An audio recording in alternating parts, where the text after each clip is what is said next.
earth is the Lord's bank, and no man has a right to take money out of that bank and use it extravagantly upon himself. Jesse Knight.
From here out into the towards the end of the other end of the state, mostly Jewett County.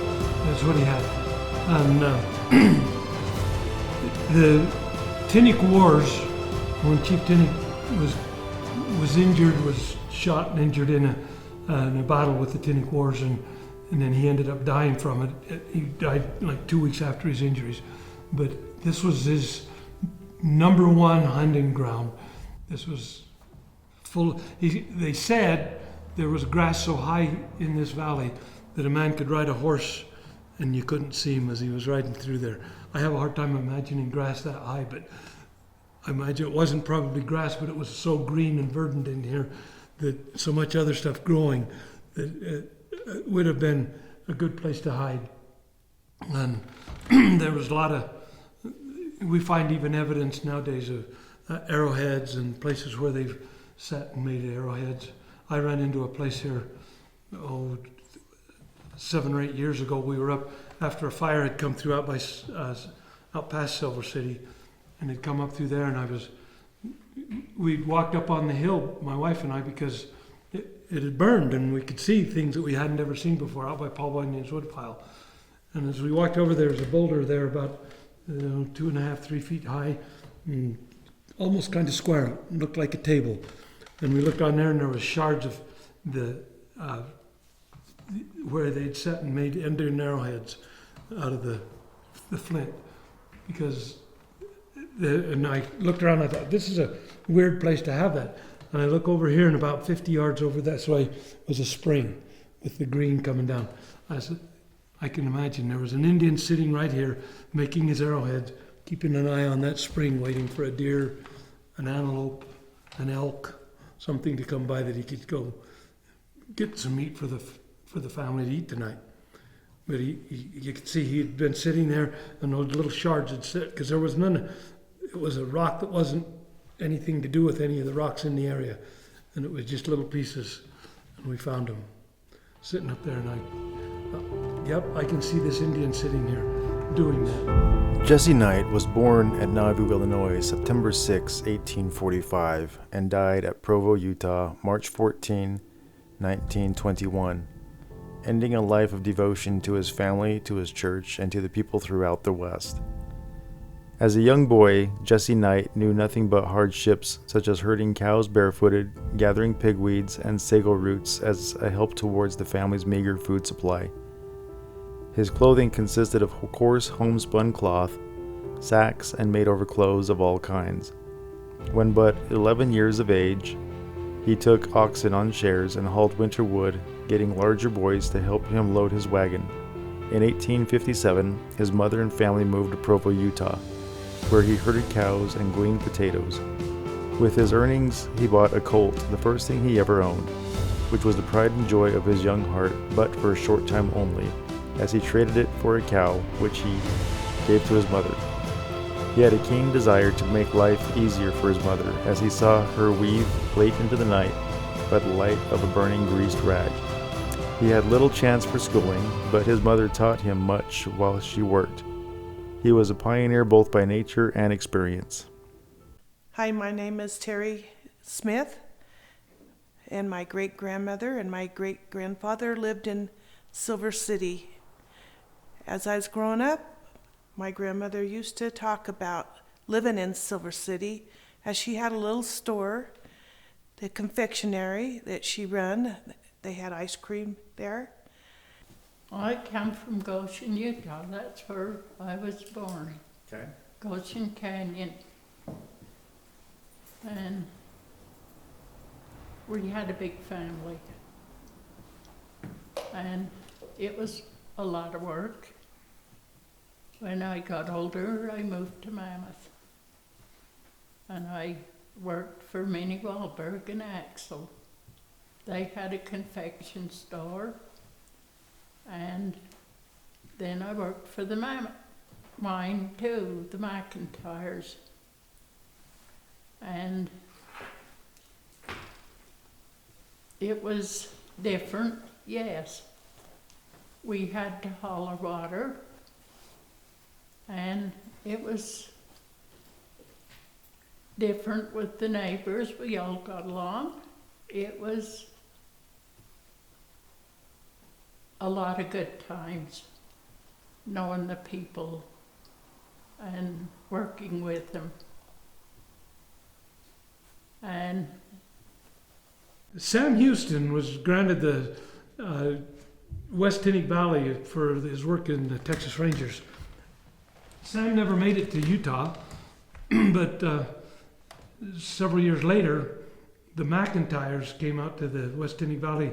They drove a herd of Texas Longhorns from Texas out to the West Tintick Valley. The Chisholm brothers had hit ore at the Mammoth mine, declared, "Hey, we found ourselves a mammoth strike here." They had really good ore, but they'd always wanted to be cowboys. And so when they saw that herd of 800 Texas Longhorns out in the West Tintick Valley, they got kind of excited and headed out there to see what was going on. They introduced themselves to the McIntyres and let them know that they'd always wanted to be ranchers. Well, as the evening progressed, as probably a few drinks over a campfire, the Chisholm brothers traded that Mammoth mine for half of the herd of Texas Longhorns. So they took off with their 400 head. Now the McIntyres owned the West Tintick Valley as well as the Mammoth mine. So in 1906, when Utah had already become a state and they were in the process of building the state capital, the McIntyre brothers, who by this time had been making really good money for many years, had the largest herd of cattle anywhere in the world out here in the West Tintick Valley. And so they traveled around a bit.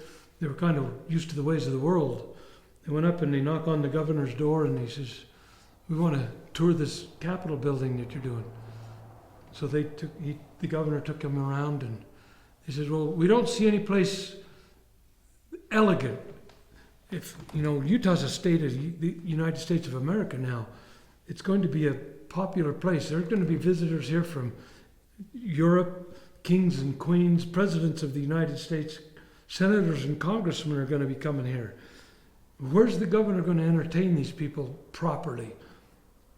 And he says, "Well, we're not going to waste the taxpayers' money on frivolous elegance." And so they said, "Well, you give us the place and we'll decorate it." And so the McIntyres used gold from coming out of the Mammoth mine, and every ounce of gold in the gold room at the state capitol came out of that mine. And they paid also to have the gold put into the gold gilt frames of those huge mirrors. If you've ever had a chance to see the gold room, walk in there and take a look at that. It's very, very impressive.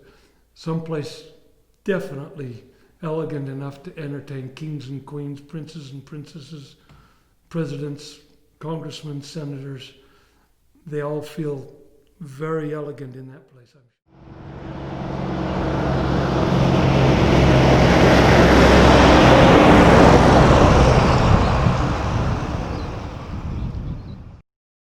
If you were to visit the Eureka, Utah Mining Museum, you would see this large three-dimensional glass mining map. The idea behind this type of mapping is to give a visual representation of the entire mine in a three-dimensional space. For every level the miners dug deeper into the earth, they would map out on a pane of glass the details of that particular level. Once that level was completed, they would slide that pane of glass into the framework of this mapping system. This allows the observer to see in 3 dimensions the details of the mine underground.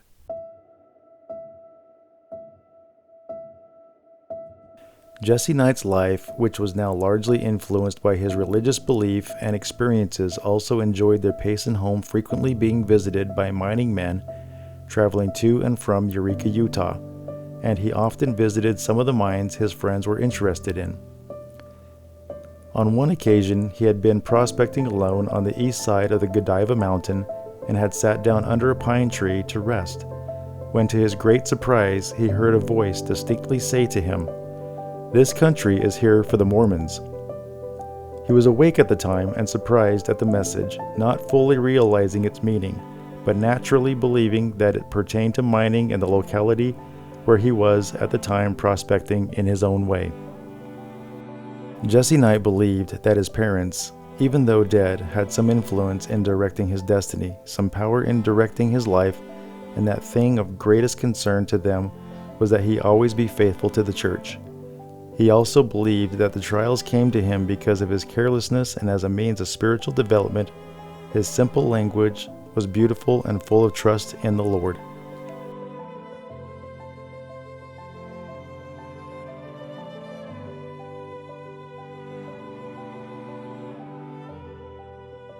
Jesse Knight was not a geologist, but a prospector. He studies carefully the class of lime rock in which the ores of the other mines in that locality were formed, and used that as a guide in prospecting. One day he discovered what he felt was an excellent piece of mineral ground and wanted to get it located at once. So he got Mr. Jared Roundy, an expert miner, to help him make the location. He offered Mr. Roundy a chance to be partner in the location, but he declined, saying, "I do not want an interest in a damned old humbug like this." Mr. Roundy wrote the location notice for Jesse and asked him what he was going to name the claim. "You called it a humbug, and that is good enough for me." So it was named Humbug, and the patent was secured under that name. Since then, the lime rock in that vicinity had been given the name by the U.S. geologist of Humbug Lime. Considerable time elapsed after his first mining claim. The Humbug was located before he had means sufficient to do development work on the mining property. Jesse Knight tried to interest others with him in his mining ventures, always feeling sure if he could secure some financial help, he could soon find ore in the Humbug claim. On one occasion, he had a good friend by the name of Jim McHatton, a cattle buyer who stayed with the family considerably during the winter and generally purchased the family's cattle in the spring. Mr. McHatton owned the cattle ranch near Meeker, Colorado, and possessed considerable means. After hearing Jesse Knight tell of the wonderful possibilities that existed in his mining claim, he agreed to take 1/4 interest with him for a consideration of $1,000, and promised to send the money to him upon the return to Meeker, and accordingly did so. But in his letter he said he had once promised himself he would never invest in mines unless he had the money free from obligations to do so. He added, "I had to borrow this $1,000 to keep my word with you, and I don't know whether I am doing the right thing or not in making this venture." Jesse felt he had talked his good friend into this mining deal against his better judgment, so he immediately returned his money, releasing him from the obligation. Mining ventures are considered risky by most people. In this case, however, only a few months passed when rich ore was found in the very property Mr. McHatton had been released from buying. Jesse Knight found great difficulty in obtaining help from others on this mining venture, but finally secured a loan of $1,500 at 12% interest, giving a mortgage on his ranch at Payson, Utah, to secure the loan. Work was then soon underway at the Humbug mining property. One day, while Jesse and his son William Knight were walking up the steep mountainside to do work in the humbug claim, Jesse said, "Will, I want to tell you something. We are going to have all the money that we want as soon as we are in a position to handle it properly. We will someday save the credit of the church," referring to the Church of Jesus Christ of Latter-day Saints.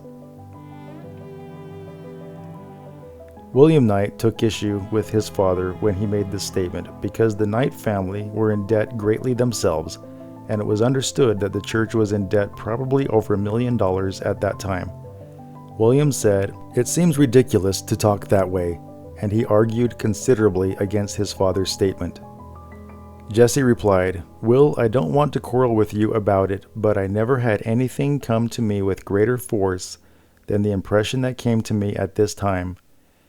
And all I want you to do is to remember what I am saying." The matter was not discussed further. And also, my grandmother used to tell me stories about her husband who mined, and he would go into different territories to mine in this area up in the Eureka area. And they mined silver, and he had a partner named Jesse Knight. And they did strike it rich at one time, and they ended up going to Provo after they had struck it rich. Because we're looking at trying to make the world more energy efficient, a power plant, let's just say a coal-fired power plant, they're switching over to natural gas and cleaner energy, but let's just use a coal-fired power plant as an example. They billow out hundreds of thousands of tons of toxins into the air every year. 80% of their pollutants come out when they're ramping up their production. And every day there's a cycle. There's a 24-hour cycle going on constantly. Every morning about 6 o'clock in the morning, people start turning on lights, electrical appliances and everything. Demand for electricity goes up. The production of electricity goes up. When it levels off, it kind of drops back down a little bit as everybody goes to work. At the end of the shift, it drops a little bit. And then as people go to bed, it drops even more. Those are the peaks and valleys are what create a lot of the pollutants that these generating plants produce. If we had several, I'm talking of 150-ton lead acid batteries at these places to store the electricity, the plants can go on their most effective, their most efficient running speed and maintain it 24/7. Because they could, when they're producing more than they need, they store it in the lead acid batteries. When they need more than they're producing, they draw it out. So all the dips and cycles will be leveled out with lead acid batteries. The technology's there. We do it in your car every day. You start your car, you use the electricity. It's running, you're creating more than you need. So you put the electricity back into your battery. Next morning you do the same thing. No different with the big electric companies. Makes sense. So lead, I'm not saying it's undervalued now, as silver is, but lead, the future of lead production is going to be extremely important. And that's what we have more of than anything here. We have gold, silver, lead, copper, and zinc, more lead than any of the others. Silver City was producing silver, but it was producing lead, but silver was a byproduct. Okay, that makes sense. That lead was a primary metal, but silver just happened to be there. Right. That's all turns into lead. The galena is a lead carbonate. It's interesting. You go back and see World War II broke out. The Japanese attacked Pearl Harbor. The day before Pearl Harbor, we had gold and silver mines in the Eureka area. Silver City was silver mines. The Swansea mine was a silver mine. The Yankee, the Colorado, all of the mines up in Jesse Knight's operation, They were all silver mines, but they were producing more lead than silver. But the day after Pearl Harbor, the nation didn't need silver. They needed lead to make bullets. And so the government said, shut down your gold mines, shut down your silver mines. We need lead, we need iron, we need zinc and copper for the war effort. And so the next day when they went to work at a lead mine. They were mining exactly the same thing, but the primary product that they were after today is lead. Yesterday it was silver, but because the war started, they needed lead. My dad went to join the army, and he said, what are you doing now? He says, I'm working in Jesse Knight's mine up there. He said, we need the lead as much as we need the soldiers. Go back to work. Kids who got out of high school after World War II started were able to join the military and fight the wars around the world. But anybody that had graduated earlier than that and was already working at the mines, they didn't allow them to join the army or the military in any state. They told them, you go back to work because we need the lead, we need the copper, we need the zinc. Wow, that's really interesting. Well, they'd have different shifts, like some would go daytime, some would go in the afternoon and graveyard. How many hours per day? I think they were 8 hours when they had if there was an accident, they'd always blow the whistle so many times. And that meant there was an accident underground. And they had, I wish we still had the code of all the signals they had for different things. Of course, they had the ones for so many to lower the cage in the mine and so many to raise and bring them to the surface. But yes, it was hard work, and there was a lot of accidents that took lives. Did they allow women to work in the mines? Not to my knowledge. I went down the chief, but it was with my husband and my sister and her husband. And that was a different experience. Like what? Describe that experience. Well, the big motors they had down there, they were huge, roaring, that they had for the power and that. And when they closed the mine and covered it, a lot of that stuff was left. So it's all still down there? Mm-hmm. Going back to my grandmother, this is a photo of 5 generations. My grandmother, I'll show you a picture of my grandmother. She's here. She went to Tintick High School here along with her brother Jesse and sister Wanda and Grandma Milstein, Jenny, used to bring him down horse and buggy to take him to school. The people who worked there and lived there, some of them owned their own homes. If you see that map that I showed you, there's one area that says these were company homes. So the mine company owned some of those. Right. And this would have been Jesse Knight owned the main mine in the area, the Swansea mine. There was 2 or 3 mining operations that went along with that. The underlying mineral rights would always have belonged to the mining companies, but the surface rights in some areas were probably owned by the individuals. But once they moved and went away, didn't pay property taxes on them, then it would eventually, the mine owners that owned the underground mine would have picked up those rights. And as far as it goes right now, all of that whole area of Silver City is owned by the Mammoth Mining Company. Some of them leased it, some of them owned their own homes, but again, if they didn't pay taxes on it, then it goes away. Your ownership goes away after 5 years and the county can sell it. And the only ones who would buy it would be the mine owners, because they were the only ones that had any need for it anymore. So a little piece of property out in the middle there wasn't of any use to anybody else except the mine owners. So yeah, it went to the mine, different directions for different pieces of property. A big percentage of it went right back to the mine because they originally owned it.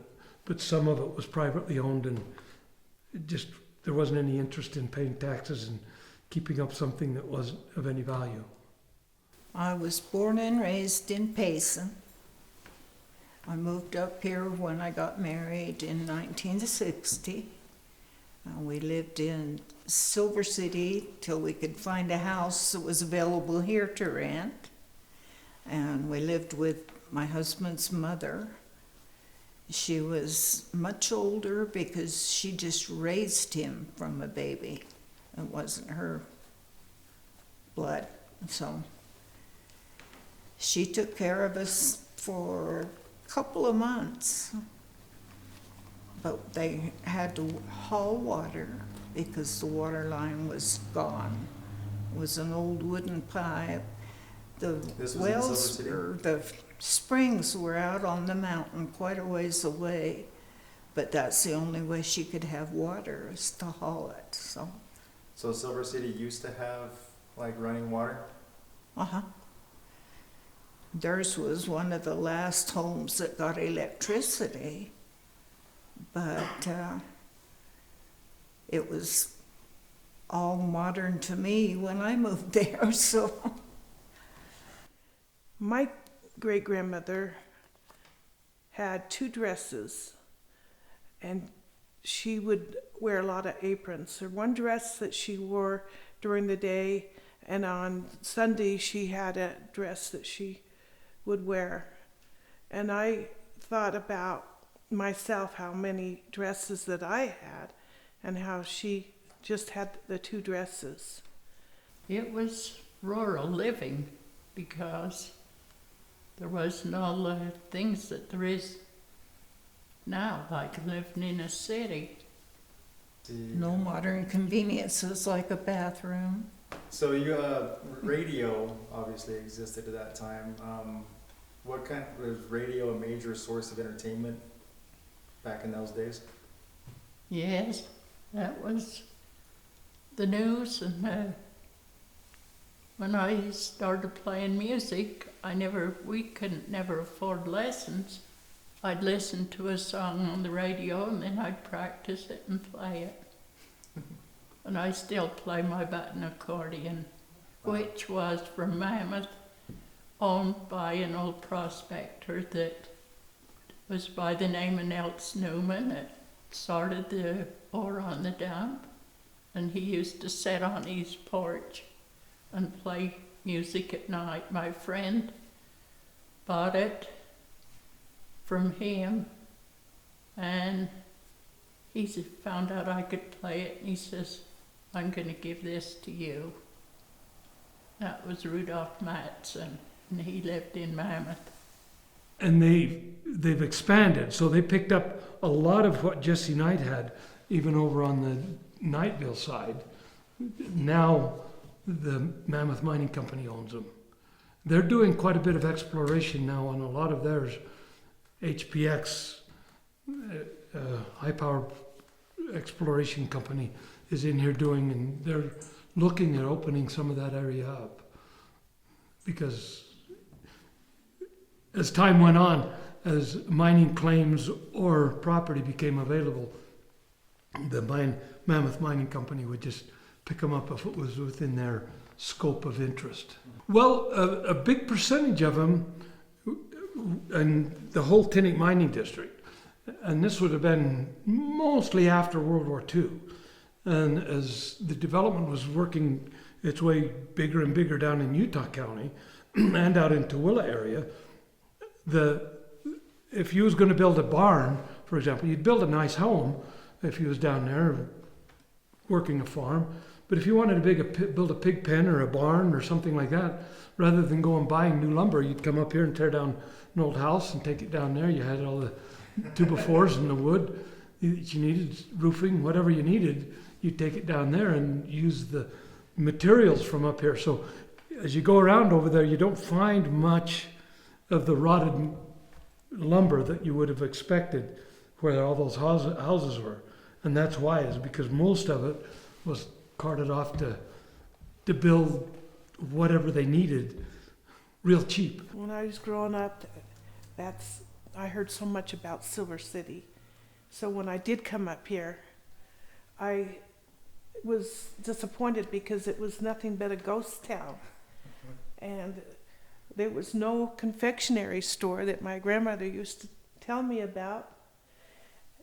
And there was just nothing but foundations. So the Silver City that I had in my mind as a child, to me it was something big, but it all disappeared. Mm-hmm. They used a lot of the materials, I understand, to build other buildings, so they tore it down. They used, Dr. Bailey and his wife moved down in Lower Mammoth. They called it Lower Mammoth. And they only had the horse and buggy to get around in the earlier years. That was before I came. But he was there during the flu epidemic. During the flu, he cured more of the flu by quarantine, and he said, and his wife told me, whiskey and aspirin, and keeping them in their homes. And at that time, she told me it was really rough. She'd have to get in the buggy with the horse. They had a stable and a place where they kept the horse. And she'd drive to Eureka. And when he went out taking care of the customers as a doctor, he'd get in the buggy and go take care of people that were ill. It was interesting what I heard from her, and knowing the two of them. It was quite an experience. When she was there in Silver City, they had 2 children that were born there. One of them died. Was Ray and Charles. Charles is now buried in the Eureka cemetery, which I did find. Nick Castleton helped me locate that. He's the mayor here in Eureka, and Charles is born here and died there at the same day. But we did find the gravesite. I feel very connected to Silver City because of my heritage. I've been here several times. I was here during the 100-year anniversary that they had in Eureka. I was able to spend 26 years with my great-grandmother listening to a lot of stories, which she was very well versed in the scriptures. So whatever church that they went to, she must have been there every Sunday. This is Highway 6. This was the first transcontinental highway. After World War II, Dwight Eisenhower was elected as President of the United States, and he went to Congress and said, we need a national highway system. And they said, highways is the states' rights and states' are responsibility. We're not taking it over. So he went to the Pentagon and he said, we need a transportation system for the military. When the Japanese attacked Pearl Harbor, 90% of our military was on the East Coast. We had no efficient way to get them from the East Coast to the West Coast. We need a military highway. And the Pentagon funded Highway 6. If you drive out through Nevada, it's still called the Grand Army of the Republic Highway. This was the first that was the only way he could get a highway system in. You hear Dwight Eisenhower was credited with creating the interstate highway system, but he met a lot of opposition. The only way he could get it started was through the military. This is a military highway. If you follow along all of Highway 6 from Maryland to California, every 5 miles there's 1 mile of flat and straight highway where you can land an airplane. Not a Boeing 747, mind you, but a World War II airplane can land every 5 miles. Somewhere there's a landing strip somewhere on Highway 6 where they could shut off the vehicle traffic and land an airplane or a bunch of airplanes. Did the railroad go to Silver City? Yes. I know it come to Mammoth, and that was the only transportation they had to go to Salt Lake Right. and do. And if some of them got hurt in the mine, they took them by railroad. Wow. There. They still had a store in Mammoth, just a little store when we moved out to Silver City, but we usually came here to Eureka. It was the McIntyres that had the store. Was it? Mm-hmm. And then Wahlberg's had a little confection Yeah. place, a kind of a saloon. And they had their post office. Talk about do you know anything about their confectionery store? The only thing that I know about the confectionery store is that they had ice cream, and that was one thing that I remember very well. And I used to think about how they would keep the ice cream frozen up there, but apparently they had electricity, and then she had a lot of candy that the kids would go there after school and go in there and buy candy. So that was what I remember about her running the store. Was there a lot of school children age in Silver City that would frequent the confectionery store? Yes. Yes, she would tell me that after school a lot of them would come over there, and there was candy for a penny that she would have on hand, and I'm not sure where they got all their supplies. I would think that, I know that she was a really good cook, and her number one thing that people raved on about was her steamed carrot pudding. So that was something that a lot of people would ask her to make for them.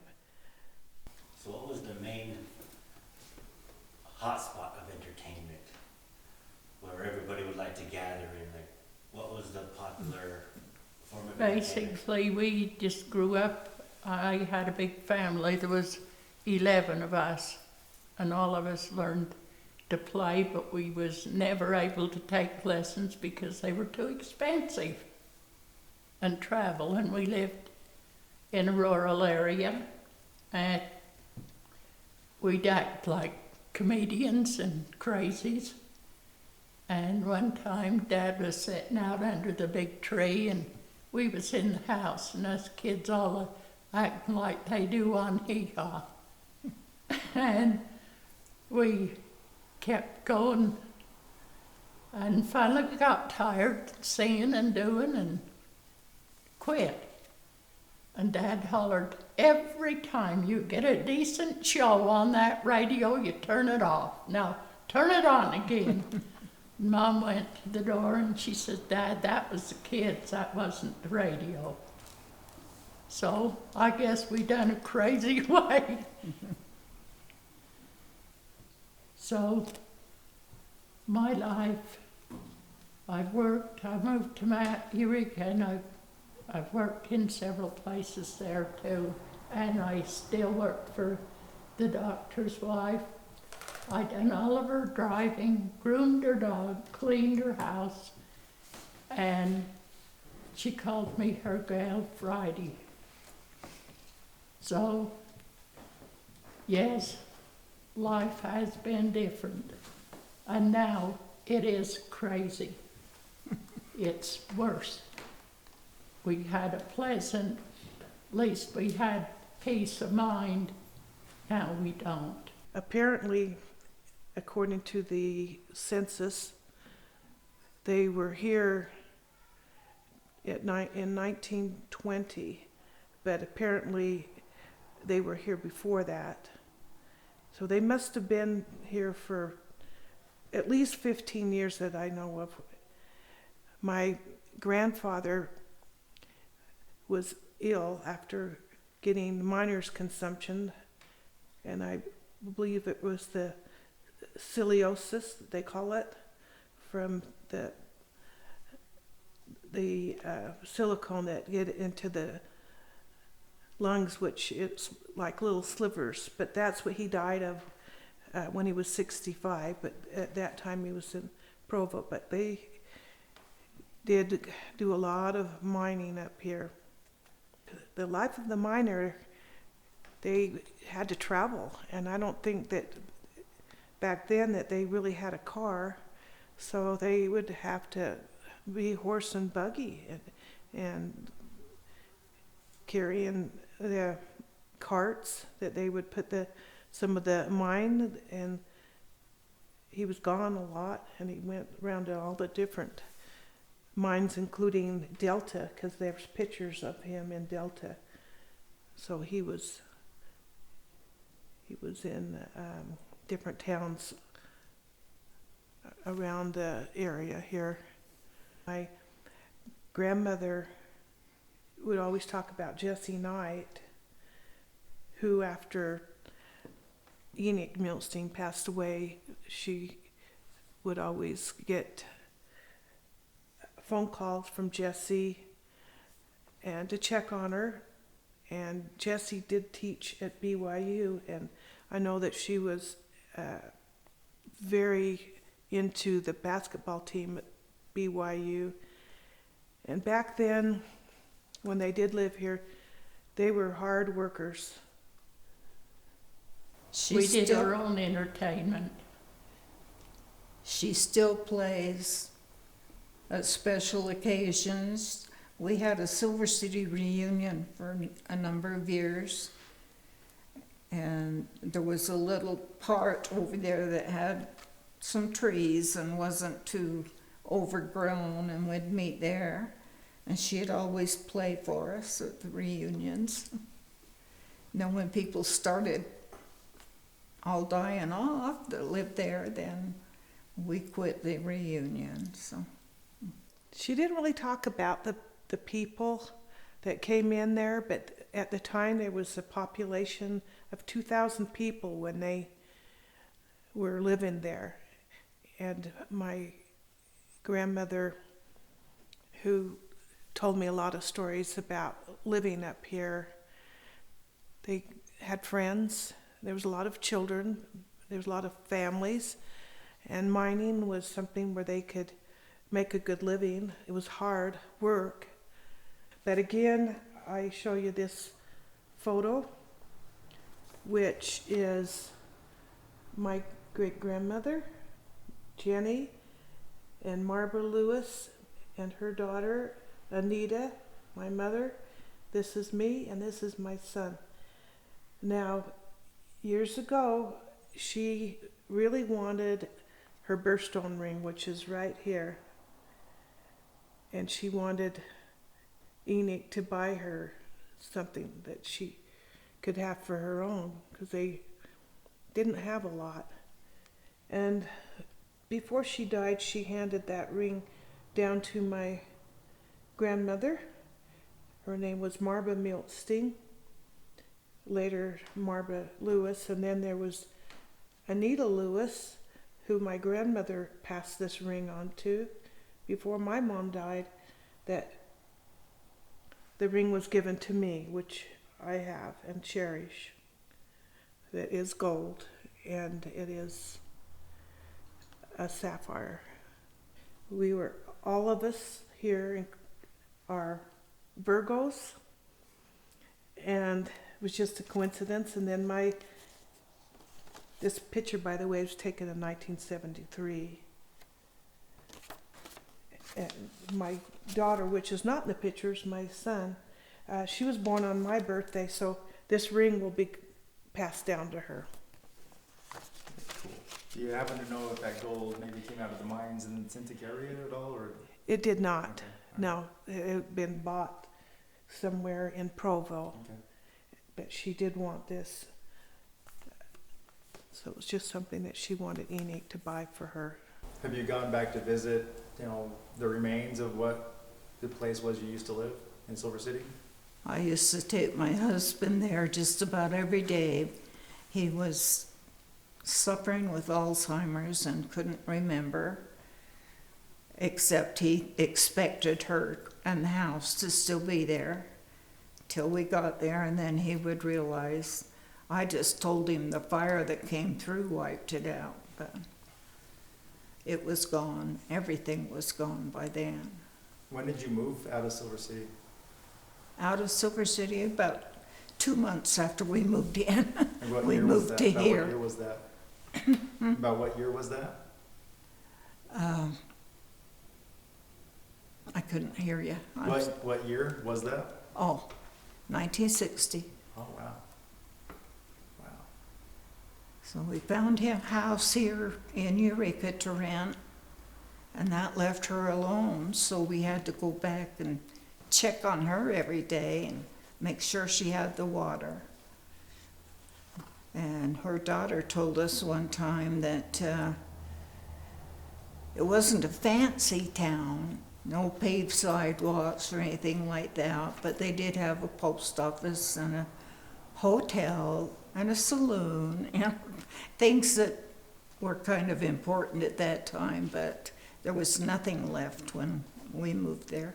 Well, when I lived in Mammoth, they would all get together and go to Axel's place, and a lot of them would perform there, sing, and they had the music and the dances and things, but that was the only thing I ever knew of any, and I was never involved in that. What was courtship and dating like? Well, it was a lot different. Of course, there wasn't all the cafes, and there was a movie place in Eureka, and that was always a good place of entertainment to have the movies. But Remember the name of the movie place?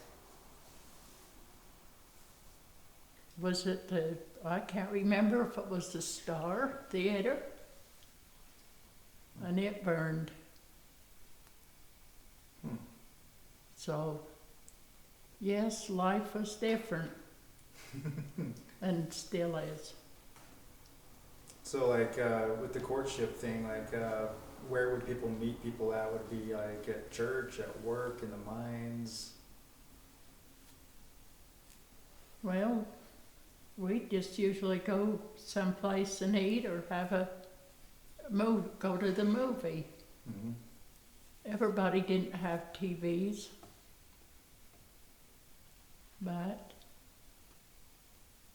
a lot of times our families would just sit and visit. So, what did you do? For dates and stuff, Yes. different things. A lot of riding around, looking at things and things like that, but nothing fancy. Somebody had told my husband before we got married that if we were married before the end of the year, we could count it on the taxes as a full year. Mm. But he didn't understand it that way. He understood that we had to get married on the last day of the year. So Our anniversaries were always New Year's Eve. We didn't quite make it to 60 years, but almost. In the fall of 1906, during the peak of ore shipments from the Knight mines in the Tintick mining district, Jesse Knight was approached by a number of Ogden, Utah capitalists with a proposition to build a smelting plant in the vicinity of the mines. These gentlemen had previously commenced building a smelter at Ogden, Utah, but had discontinued work on it. When they came to him, Uncle Jesse was favorably inclined towards the plan, as it might be the means of reducing freight costs and the heavy smelting treatment expenses he was under, and agreed to become a minority stakeholder in the concern. The Tintick Smelting Company was accordingly organized with a capital stock of $500,000, and a contract was entered into for the treatment of the Knight ores. A smelter site was chosen near Silver City, Utah, and construction work was soon commenced. The machinery at Ogden was moved to the new site, and stock credit was given the members of the old company for the same. The credit, however, was only a small part of their stock subscription. When Mr. Knight had paid the entire amount of his subscription, he began to press the other stockholders for money in payment of their dues. They pleaded, however, that they were unable to meet these obligations. Not wishing to institute court proceedings, Mr. Knight released the former subscribers from the balance of their stock payments and assumed control of the plant himself. The plant was completed and dedication services were held July 24, 1908. Thousands were present from Salt Lake City, Utah County, Tintick District, and other localities. There was a large barbecue that fed the crowd.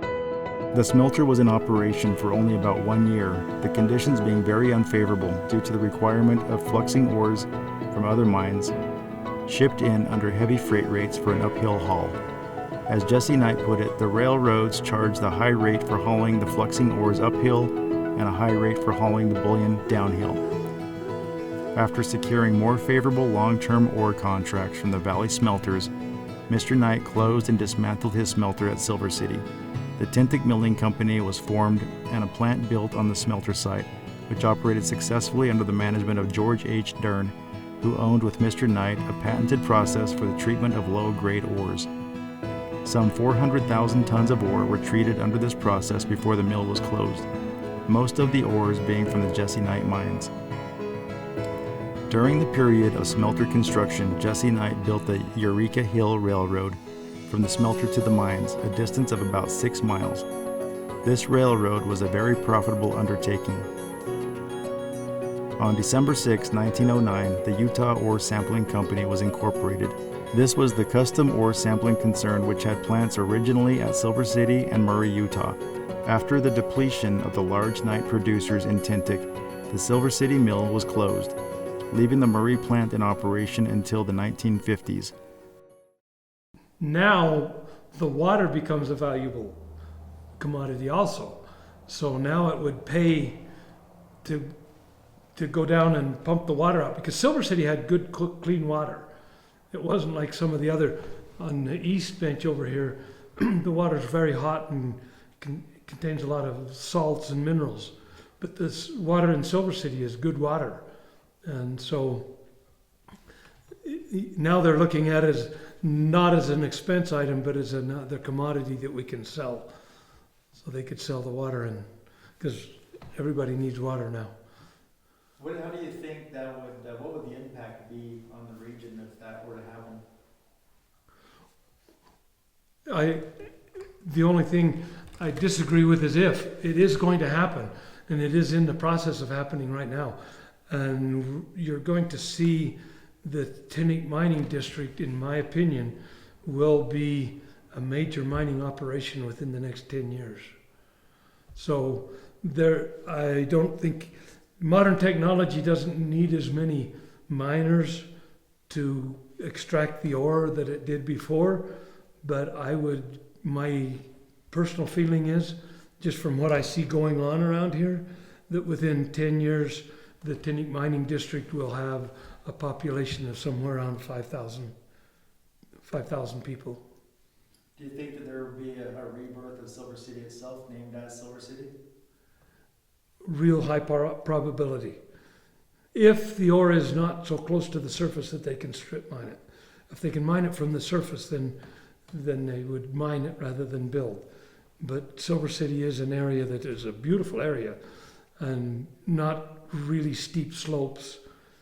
And with the water and everything, there is no reason in the world why Silver City wouldn't come back. And my guess is if they decided to rebuild it, and that'd be the property owner's ideas, but the property owner, the guy that owns it right now, would definitely build it and call it Silver City. The Tintick Drain Tunnel was incorporated September 19, 1917. The purpose of the tunnel, as set forth in a circular soliciting stock subscriptions, was to launch a new epoch in the mining industry of the famous Tintick district, making possible deep mining by draining the whole southern region, thus indirectly adding millions of dollars of wealth to the state of Utah and directly making money for the company. As planned by Mr. Knight, the tunnel would extend into the mountain about 5 miles, draining what was known as the diamond mining district around Silver City, making possible the operation of the mines, which had been closed down on account of excessive water. He had also planned for the use of the tunnel water to irrigate the gardens of miners working in the various Knight properties. He had implicit faith in this venture, and if he had been able to complete the tunnel, his faith might have been justified by the results. But after running a well-constructed tunnel with a concrete waterway into the mountain about 1 1/8 miles, the project, through lack of funds, was not completed. To show the high integrity of Uncle Jesse, it should be stated that when it was found that through lack of funds the work could not go forward as contemplated, he personally bought back the stock that he had induced people to buy. It can also be said that whenever the company was needing money, he bought stock at $1 a share as long as he was able to do so. Saving the credit of the church.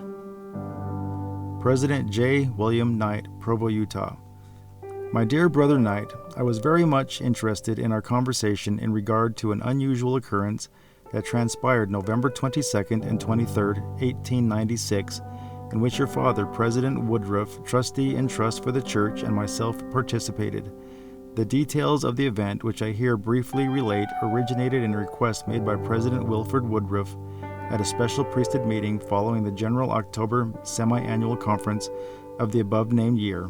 As you know, such meetings are composed of general authorities of the church, presidencies of stakes, bishops of wards, and other officials. At that time, I was bishop of the 4th Ward, Provo, and your father and his family resided there. In the priesthood meeting above noted, many topics were presented, discussed, and disposed of in the usual way. Just before adjournment, however, President Woodruff arose and made a special request, namely, that when the bishops present returned to their respective wards, they would visit members who were possessed of means and who might be able to lend money to the church for a short period, in any sum, large or small, on which interest would be paid as well as the principal. He explained that the church was in very straitened circumstances financially. This condition was brought about in part, he said, on account of the federal government confiscating church property and through other oppressing anti-Mormon laws passed by Congress, by which the peace of the people had been greatly disturbed, property of the church wasted, and the industries of the then territory depressed and hindered. He presented this matter, he said, because right now there were some very pressing demands on the trustee and trust, and the credit of the church was at stake. This particular request went entirely out of my mind until the afternoon of Sunday, November 22nd, 1896.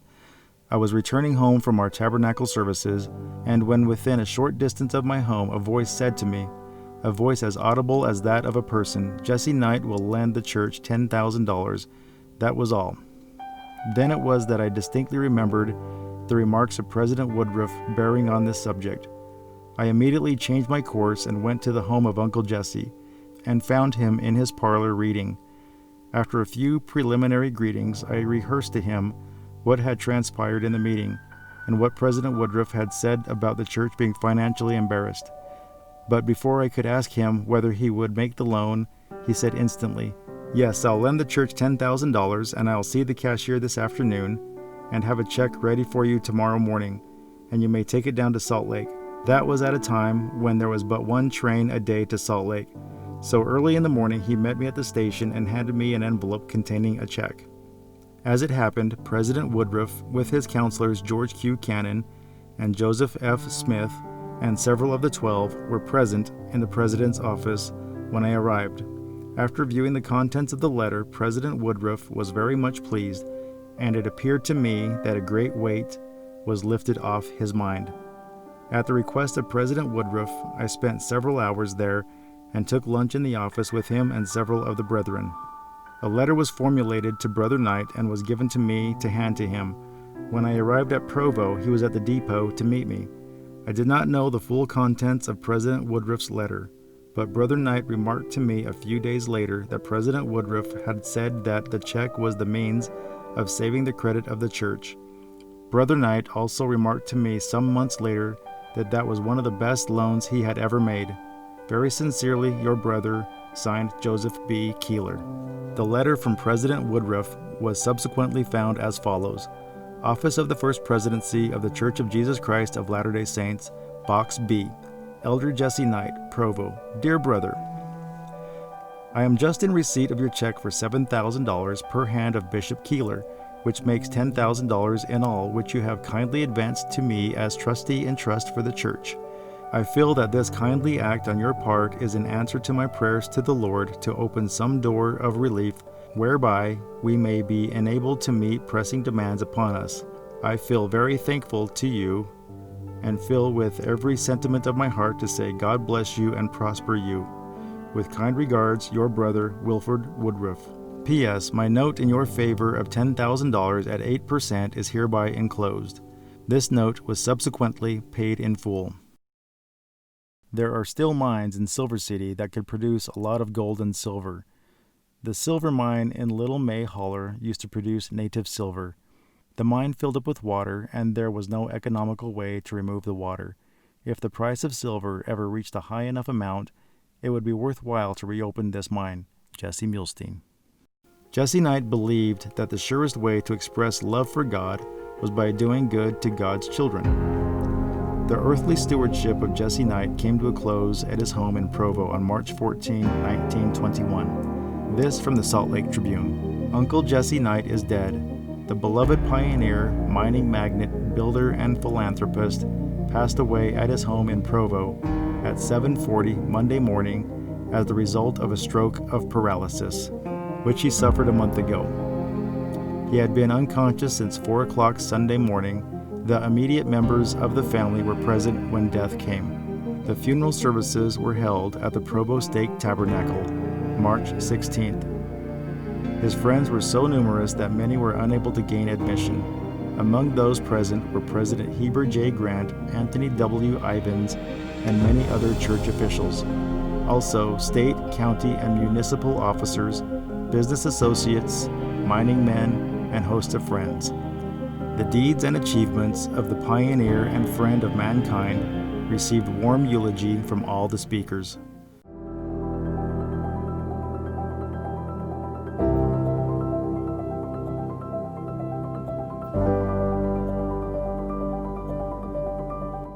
Winston Churchill is often credited with saying that history is written by the victors. Are there really any victors? What is victory? Is it pummeling a foe with overwhelming firepower? Or is it reaching synergistic cooperation? So often when victory is claimed, it is done in a state of tunnel vision.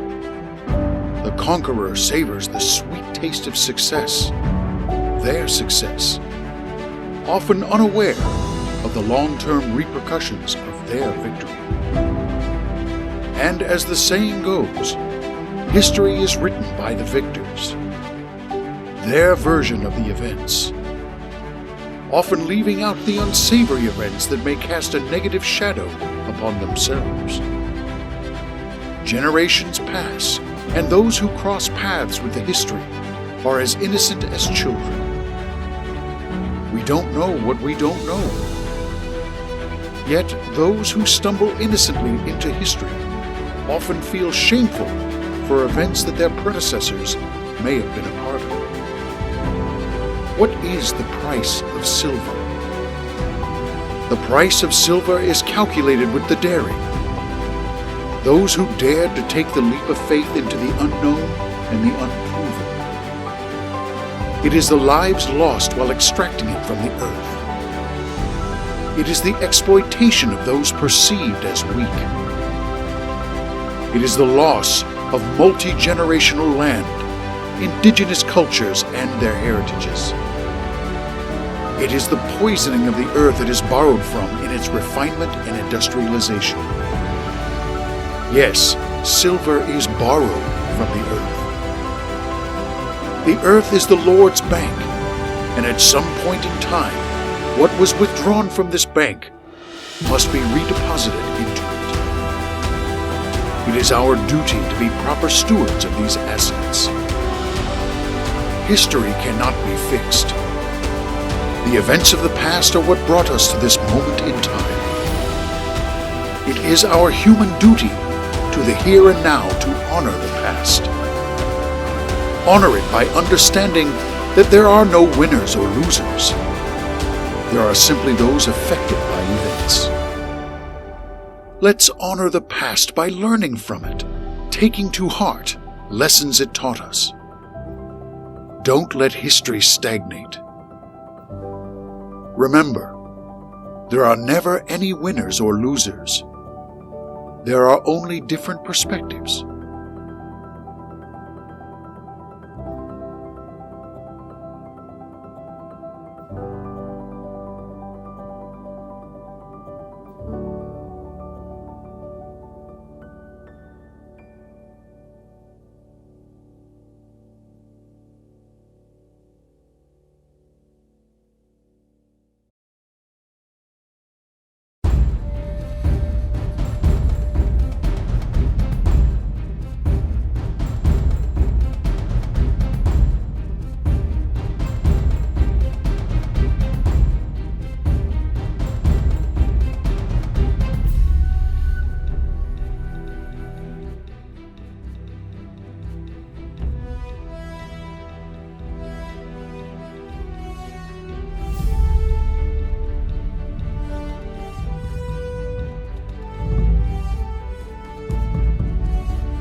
Sunday, September 24, 2017. Over the past 97 years, this city, Silver City, Utah, has been a city of mystery. A city where family legends were born and passed from generation to generation. The harsh reality of history and being left to the battering forces of nature, this once thriving mining town has returned to its elements. It is with much gratitude that we give back a small token of appreciation and a tribute to the city in which we are forever rooted. We give our thanks to Jesse Knight and his industrious will to make the town thrive as a leading mining town of its time. Also, as descendants of Enoch and Jenny Milstein, we are forever thankful for their perseverance, for their strength of character, and for creating a foundation and family history to be proud of. To the many unnamed associates of these predecessors, we give our thanks for being great influential forces in their lives. Thank you, Daniel Jesse Milstein and family. What we're leaving in the box here is a 2017 American Silver Eagle, kind of fitting, and that this is once a silver mining town. And we're going to bury it here for as long as it can last as a tribute to this town.